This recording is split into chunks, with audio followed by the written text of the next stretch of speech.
તો આજે આપણે ફન ટુડે લઈને પહોંચ્યો એકદમ બાકાજીકી બોલાવવા. હર હર મહાદેવ મિત્રો. તો આજે છે આપણે વ્લોગનો 13મો દિવસ. તો આજે સરસ મજાનું સવારમાં વાતાવરણ હતું. તો આજે સવારમાં હર્ષભાઈએ પોતાની કલાકૃતિ બતાવવાનું શરૂ કરી દીધું હતું અને સરસ મજાની છે એ પેન્ટિંગ છે દોરતા હતા. સલૂન પર પહોંચતા હતા ભાઈ મારતા હતા પોતા. અરે બાપ રે, ये तो धोती खोल रहा है. તો આપણે આવી ગયા હતા આપણા સ્થળ ઉપર ને કાલે મેં કહ્યું હતું એમ કે આપણે સ્થળમાં એક ફેરફાર કર્યો છે. તો આ રહ્યો એ ફેરફાર જે તમે જોઈ શકો છો. પછી કર્યો મહાદેવનો જળ અભિષેક. હર હર મહાદેવ. તો આજે આવ્યો આપણો ભાઈબંધી મને કે વાળ મારે નથી કાપવા, મારા વાળ બરોબર જ છે, જોરદાર જ લાગે છે.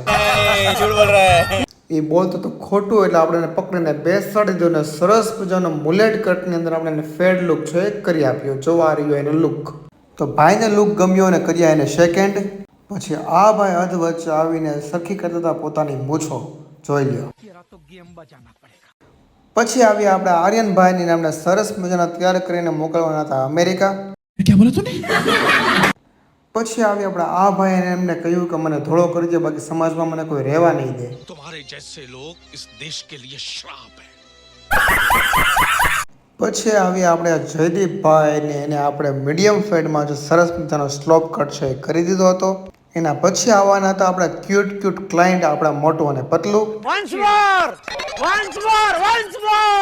શું હવે વન્સ મોર કામ કરવા દો. તો આ હતા પતલુભાઈના હેરકટ અને આ રહ્યા આપણા મોટુભાઈના હેરકટ. તો એના પછીના ક્લાયન્ટ હતા અમારા કરોડપતિ ભજીયાવાળા.